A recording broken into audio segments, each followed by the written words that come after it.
Hello all, welcome to iDream Career Path. This is Chiranjeevi, Computer Science Mentor.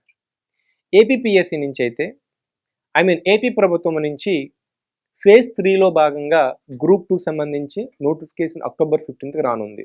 మరి ఈ నేపథ్యంలో prepare అయ్యే అభ్యర్థులకు సబ్జెక్ట్ వైజ్గా గతంలో జరిగినటువంటి గ్రూప్ 2 ఎగ్జామ్లో సబ్జెక్ట్ వైజ్గా ఎన్ని మార్క్స్ వచ్చాయి, ఎంత వెయిటేజ్ ఉంది, ఈ వీడియోలో తెలుసుకుందాం. సో ముందు మీకు నేను ఎగ్జామ్ గురించి జస్ట్ ఒక ఐడియా ఇస్తానండి. మీకు ప్రిలిమ్స్ మెయిన్స్ ఉంటుంది. ఓకే, ఈ ప్రిలిమ్స్లో మీకు ఒక పేపర్ ఉంటుంది, అందులో మీకు general studies and mental ability ఉంటుంది. 150 క్వశ్చన్స్ వస్తే 150 మార్క్స్ అయితే ఉంటుంది, 150 మినిట్స్ అయితే ఉంటుంది. ఇది యావరేజ్గా ప్రిలిమ్స్ విషయానికి. మెయిన్స్లో మీకు 2 పేపర్స్ ఉంటాయి, పేపర్ 1 పేపర్ 2. పేపర్ 1లో 2 సెక్షన్స్ ఉంటాయి.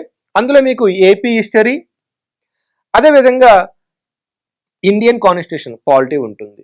ఈచ్ సెక్షన్ నుంచి 75 మార్క్స్ వస్తాయి. టోటల్గా 150 క్వశ్చన్స్ వస్తే 150 మార్క్స్ ఉంటుంది అండ్ 150 మినిట్స్ టైం ఉంటుంది. నెక్స్ట్ పేపర్ 2లో మీకు science and technology, Indian AP economy ఉంటుంది.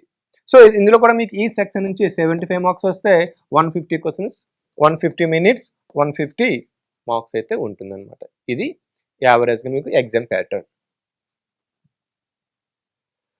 ఇప్పుడు మనం సబ్జెక్ట్ వైజ్గా ప్రిలిమ్స్లో వెయిటేజ్ ఎంత ఉంటుంది.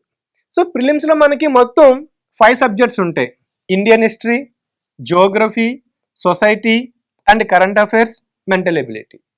ఈ సెక్షన్ నుంచి 30 మార్క్స్ వస్తున్నాయి. సో యావరేజ్గా అయితే మీకు అన్నింటికి సమానంగా వెయిటేజ్ ఉంది, కాబట్టి మీరు అన్నింటినీ చదవాల్సిందే. ముఖ్యంగా ఇండియన్ సొసైటీ మీద మీకు బయట మార్కులు చాలా తక్కువ సోర్స్ ఉంది, కాబట్టి దీన్ని first try to complete earlier, ముందుగానే కంప్లీట్ చేయండి. రిమైనింగ్ అన్నింటికి మీకు అందుబాటులో ఉంది చాలా వరకు సోర్స్ అనేది. సో దీని మీద ఎక్కువ ఫోకస్ చేస్తే మీకు మంచి స్కోర్ రావడానికి ఎక్కువ అవకాశం ఉంటుంది. నెక్స్ట్ మెయిన్స్ విషయానికి వస్తే పేపర్ 1 150 మార్క్స్ ఉంటుంది కదా. ఈ 150 మార్క్స్లో మీకు ఏపీ హిస్టరీ 75 మార్క్స్ వస్తుంది, ఇండియన్ కాన్స్టిట్యూషన్ 75 మార్క్స్. అంటే మీకు ఏపీ హిస్టరీ ఎక్కువ వెయిటేజ్ ఉంది, అదేవిధంగా ఇండియన్ కాన్స్టిట్యూషన్ పాలిటీ కూడా ఎక్కువ వెయిటేజ్ ఉంది, కాబట్టి మీరు ఏపీ హిస్టరీకి ఎక్కువ ప్రియారిటీ ఇవ్వండి. దీనికోసం నేను బెస్ట్ బుక్స్ లిస్ట్ కూడా వీడియో చేశాను, అది ఒకసారి చూడండి.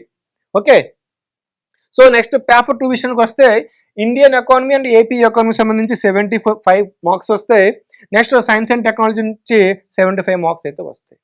సో నేను దీని పరంగా ఏ బుక్ చదువు కూడా వీడియో చేస్తానో చూడండి. ఇక మీకు ఏపీ హిస్టరీ, ఏపీ ఎకానమీ నుంచి యావరేజ్గా మీకు 105 మార్క్స్ అయితే వస్తున్నాయి అవుట్ ఆఫ్ 300 మార్క్స్.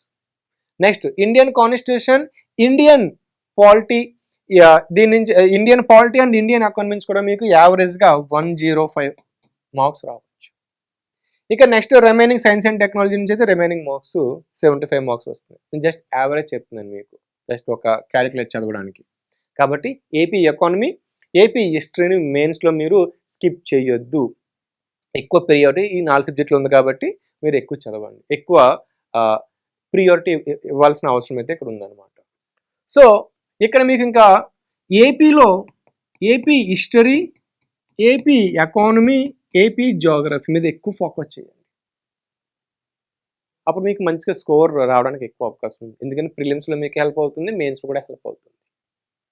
సో ఇక నెక్స్ట్ ఎలా చదవాలి సార్, సబ్జెక్ట్ వైడేజ్ అంటున్నారు, బాగానే ఉంది, మీరు ఏం చదవాలి, ఇందులో మరి ఏ టాపిక్స్ ఉంటాయి, ఏపీ హిస్టరీలో మీరు ఏ టాపిక్స్ చదవాలి, ఇంపార్టెంట్ టాపిక్స్ ఏంటి, అదేవిధంగా ఇండియన్ కాన్స్టిట్యూషన్ ఇంపార్టెంట్ టాపిక్స్ ఏంటి, గతంలో ఎలాంటి ప్రశ్నలు అడిగారు, అదేవిధంగా ఏపీ ఎకానమీ, ఇండియన్ ఎకానమీ నుంచి ఎలాంటి ప్రశ్నలు అడిగారు, ఎక్కువ ఏ టాపిక్స్ నుంచి ప్రశ్నలు వస్తున్నాయి, అదేవిధంగా సైన్స్ అండ్ టెక్నాలజీ నుంచి కూడా ఏ సబ్జెక్ట్ ఏ టాపిక్ నుంచి కూడా ఎక్కువ ప్రశ్నలు వస్తున్నాయని అడిగినట్లయితే నేను దాని మీద డీటెయిల్గా కూడా ఒక వీడియో చేస్తాను.